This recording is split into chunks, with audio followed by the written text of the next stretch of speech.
Quando conheci o Fábio, eu ainda morava com meus pais no interior, numa cidadezinha onde todo mundo se conhecia pelo nome. Eu ajudava na padaria da família e tinha interrompido os estudos no segundo ano do ensino médio para cuidar da minha mãe, que enfrentava uma depressão profunda após a morte repentina do meu irmão mais novo. Eu não tinha grandes ambições, só queria paz e estabilidade. Fábio surgiu como um vendaval, desses que bagunçam tudo, mas a gente, boba, acha bonito porque parece novidade. Ele estava a trabalho na cidade, e um dia entrou na padaria como quem não queria nada. Era bonito, educado, com um ar de homem vivido e decidido. E quando ele começou a conversar comigo, parecia que alguém tinha me tirado da sombra pela primeira vez. Você é diferente, Ana.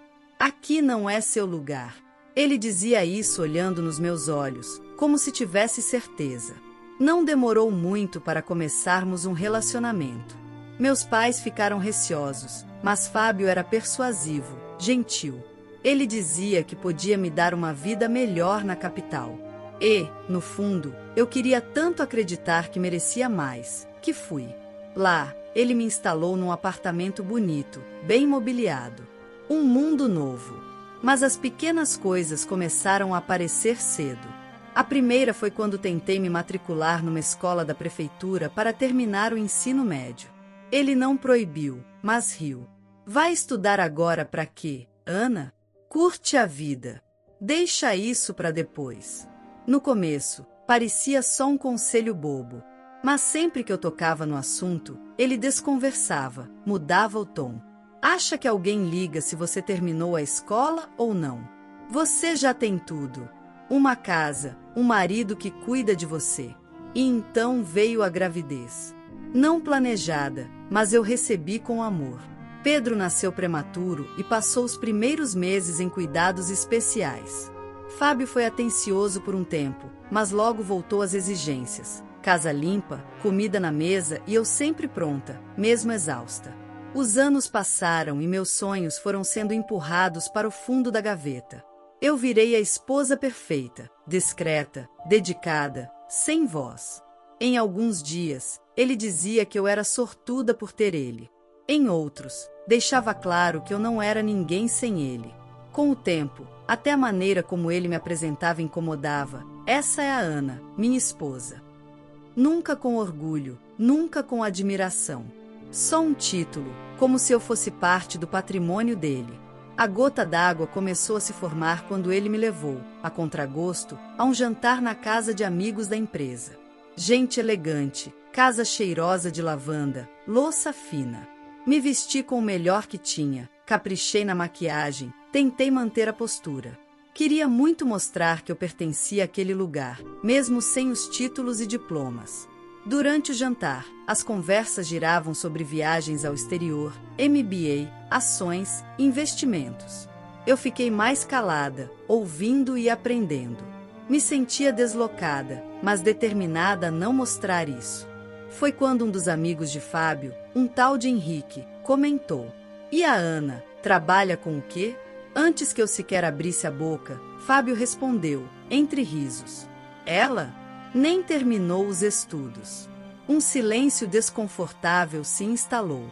A médica, esposa de Henrique, engoliu seco. Fábio achou que estava sendo espirituoso. Ainda soltou outra: "Mas olha, faz um pavê de banana que, melhor que qualquer diploma." A humilhação queimou meu rosto como fogo. Tentei sorrir, mas senti os olhos marejarem. Aquilo não era sobre eu ter ou não um diploma. Era sobre respeito. Por anos, aceitei ser diminuída nas entrelinhas. Mas naquele jantar, com aquelas pessoas estranhas tentando fingir que não tinham ouvido aquilo, entendi que eu era invisível até para o homem que dizia me amar. Fábio seguiu comendo. Nem notou meu silêncio. Nem notou minhas mãos trêmulas no colo, tentando conter as lágrimas. Foi aí que me levantei. E com a voz embargada, mas firme, olhei nos olhos dele e disse: "Já que você fez questão de me expor, então me permita contar o que realmente fiz esses anos todos." A mesa parou. Henrique largou o talher. A médica me encarou, curiosa. Fábio arregalou os olhos, sem saber o que vinha. Mas eu sabia, eu não ia mais me calar. Aquele jantar foi como um divisor de águas na minha vida.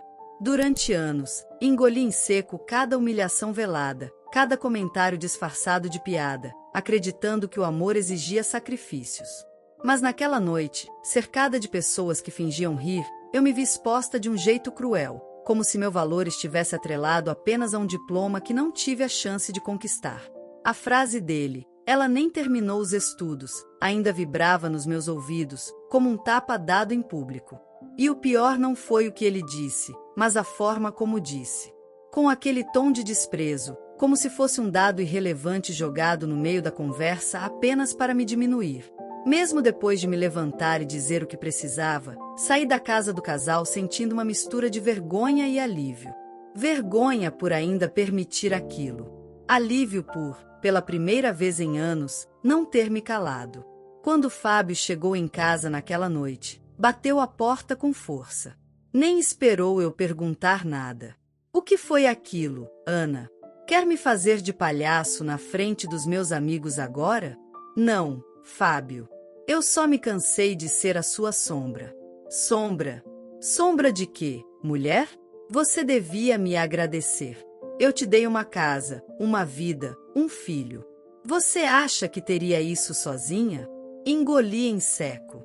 Como responder a uma pessoa que acredita que tudo que temos foi dado por ele, quando na verdade eu entreguei tudo de mim por aquela família? Nos dias que se seguiram, tentei manter a rotina. Mas havia algo diferente. Eu já não andava curvada tentando agradar. Meus silêncios tinham outro peso. E isso parecia incomodá-lo ainda mais. Comecei a refletir sobre tudo. Sobre como ele nunca me incentivou a voltar a estudar. Sobre como, desde que engravidei do Pedro, minhas vontades foram se apagando uma a uma. Lembrei de quando mencionei, um ano depois do parto, que queria fazer um curso técnico. Vai estudar para quê, Ana? Alguém tem que cuidar da casa e do Pedro. Isso é só fogo de palha. Você cansa rápido. E eu acreditei. Achei que ele sabia o que era melhor. Me convenci de que eu era instável, impulsiva. Mas ali, depois daquele jantar, algo dentro de mim acordou. Comecei a escrever. Pequenos textos, memórias, desabafos. Uma amiga que conheci na pracinha me falou sobre um curso supletivo noturno gratuito e me encorajou a ir conhecer. Fui escondida, com vergonha. Mas voltei de lá com uma ficha de matrícula assinada e um brilho no olhar que não via em mim fazia tempo. Quando contei para Fábio, ele deu risada. Vai voltar a estudar? Agora? Com quase 30? Ana, isso é ridículo. Quem vai te contratar? Você é só uma dona de casa. Só uma dona de casa. E foi nessa palavra, só, que entendi o buraco onde eu estava. Porque na cabeça dele, tudo que eu fazia era invisível. As noites sem dormir, as febres do Pedro, o chão limpinho, a comida no ponto, as contas pagas em dia, tudo era nada. Não discuti. Só olhei para ele e disse: não é para você que eu tô fazendo isso. É por mim. Ele revirou os olhos e saiu. Achei que aquela frase fosse me ferir, mas ela me libertou. Comecei a frequentar as aulas. Pedro ficava com minha mãe 1 ou 2 noites por semana. Nos outros dias, estudava em casa, depois que ele dormia. No começo foi difícil.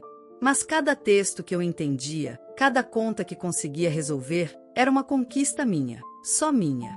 Pedro, com seus 7 aninhos, me observava com curiosidade. Mamãe, você também tem lição de casa? Tenho sim, filho. A mamãe tá estudando de novo. Pra quê? Pra ser mais forte. Pra te ensinar que nunca é tarde para recomeçar. Ele sorriu. E aquele sorriso me deu forças para continuar. Mas quanto mais eu crescia, mais Fábio se sentia ameaçado. Começou a me chamar de intelectualzinha, debochar quando eu errava palavras, fazer piadas quando me via com livros. Vai fazer o que agora? Concurso? Vai virar juíza? E se eu quiser? Ana, você se olha no espelho? Essas palavras doíam. Ele fazia questão de minar minha autoestima em todos os níveis. E eu percebia, dia após dia, que aquele homem que um dia jurei amar era, na verdade, meu maior sabotador. Certa noite, ele chegou com um convite na mão. Jantar da empresa. Vai ser importante. Só não passa vergonha, por favor. Eu pensei em recusar, mas algo em mim dizia que eu precisava ir. Que esse reencontro com o mundo dele, com o ambiente onde ele se achava superior, poderia ser mais revelador do que eu imaginava. Fui. Me arrumei com o melhor vestido que tinha, arrumei o cabelo, fiz uma maquiagem leve. Quando saí do quarto, ele me olhou de cima a baixo. Tá tentando parecer elegante ou desesperada? Respirei fundo. Não ia deixar ele me atingir. Tô tentando me sentir bem. Isso te incomoda? Ele não respondeu. Mas sei que se incomodou, porque não estava mais lidando com a mulher submissa de antes. Naquela noite, eu não sabia, mas uma nova versão de mim estava prestes a nascer, e ela não voltaria mais para a sombra. O restaurante escolhido para o jantar era sofisticado, com luzes baixas e garçons uniformizados andando com discrição entre as mesas. Fábio caminhava à minha frente como se fosse o anfitrião da noite, cumprimentando cada pessoa com sorrisos treinados e frases ensaiadas. Eu observava em silêncio, sentindo que, por dentro, algo em mim se despedia. A mesa era grande, redonda e cheia de casais bem vestidos. Eram colegas de trabalho do Fábio e suas esposas, mulheres independentes, seguras, muitas com profissões estabelecidas e histórias inspiradoras. Não demorou para começarem a falar de viagens internacionais, investimentos, filhos em escolas bilíngues e mestrados no exterior. Em determinado momento, uma das mulheres, elegante e simpática, se virou para mim e perguntou com naturalidade: "E você, Ana, trabalha em quê?" Era minha chance de falar. Mas antes que eu abrisse a boca, Fábio, com aquele sorrisinho arrogante que eu conhecia tão bem, respondeu por mim.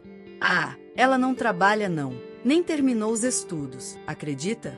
Mas agora resolveu correr atrás, né amor?" Ele deu uma risada forçada e cutucou meu braço, como se aquilo fosse uma brincadeira leve. Alguns riram. Outros apenas abaixaram os olhos, constrangidos. Senti um calor subir pelo meu corpo. Uma mistura de vergonha, raiva e cansaço.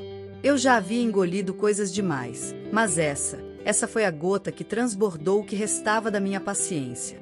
Coloquei o guardanapo com calma sobre a mesa. Me levantei. Olhei nos olhos de cada pessoa ali presente, e então falei com a voz firme, mas sem gritar. Sim, é verdade. Eu parei os estudos. Mas não foi por preguiça. Foi porque engravidei do filho do Fábio quando ainda era muito nova, e ele, ao invés de me apoiar, me deixou sozinha com as responsabilidades. Enquanto ele crescia na carreira, eu cuidava da casa, do nosso filho, das contas. E mesmo assim, nunca recebi respeito. Só piadas, comentários como esse, olhares de desprezo disfarçados de brincadeira. Mas agora, voltei a estudar. Estou no último semestre do supletivo, entre as melhores da turma. E sim, ainda vou me formar. E, diferente do que ele pensa, não preciso da aprovação de ninguém para isso. O silêncio tomou conta da mesa. Fábio arregalou os olhos, sem saber o que dizer. Pela primeira vez, parecia envergonhado. Uma das esposas, que até então mal havia me dirigido a palavra, tocou minha mão e disse com doçura: "Isso é admirável. Obrigada por compartilhar. Você é uma mulher muito forte." Outros murmuraram concordâncias. Eu senti meus olhos marejarem, mas me segurei. Aquele não era um momento de fraqueza, mas de libertação. Fábio tentou desviar o assunto, rindo nervosamente. Mulheres, né? Sempre emocionadas. Mas ninguém acompanhou sua risada. Na volta para casa, o silêncio entre nós era quase palpável. Eu olhava pela janela, enquanto ele dirigia tenso, até que estourou. "Você precisava mesmo passar vergonha na frente dos meus colegas?" Vergonha? Eu me virei para ele, sem medo. A vergonha foi sua. Eu só falei a verdade que você sempre tentou esconder. E agora? Vai se fazer de vítima? Quer o quê? Que eu peça desculpas por brincar? Não. Eu não quero mais nada vindo de você. Nos dias que se seguiram, Fábio passou a agir de forma ainda mais grosseira. Ignorava minha presença, mal falava com Pedro, e quando falava comigo, era sempre com ironia e menosprezo. Ele não suportava o fato de eu estar me tornando independente, de estar crescendo sem a ajuda dele. Mas aquilo só me motivava mais. Continuei firme nos estudos. Me inscreve num concurso de redação promovido pelo Senac da minha cidade. Escrevi um texto chamado Silêncios que Sangram, onde contei minha história, com outro nome, é claro, e como tantas mulheres são silenciadas dentro de seus próprios lares. Ganhei o primeiro lugar. A cerimônia de premiação foi num auditório simples, mas cheio de gente que vibrou comigo. Pedro estava comigo, vestindo uma camisa social que ele mesmo escolheu, com orgulho nos olhos. Minha mãe também foi, segurando minha mão durante o discurso. Quando me chamaram ao palco, ouvi meu filho gritar da plateia: "Vai, mãe! Você merece!" E ali, de pé, segurando aquele certificado, eu soube que algo dentro de mim havia mudado de forma permanente. Eu não era mais a Ana que ele tentava apagar. Eu era a mulher que sobreviveu, que renasceu e que agora sabia do próprio valor. Fábio não apareceu. Disse que tinha reunião. A verdade é que ele não suportava me ver brilhar. Pouco tempo depois, ele explodiu durante uma discussão. Disse que eu estava insuportável, que ninguém me queria, que com esse corpo de mãe cansada eu devia ser grata por ele ainda estar comigo. Foi a última vez que ele me disse algo assim. Você tem razão, respondi, olhando direto nos olhos dele. Eu mudei. E hoje, sou tudo o que você sempre teve medo que eu me tornasse, livre. No dia seguinte, pedi o divórcio. Ele achou que eu estava blefando. Disse que eu ia voltar atrás. Mas não voltei. Montei um pequeno negócio vendendo doces e salgados para empresas e eventos. Comecei a trabalhar com 2 amigas do curso e, juntas, criamos uma rede de apoio. Pedro começou a viver num ambiente mais leve, mais alegre. E eu descobri uma versão de mim mesma que nem sabia que existia.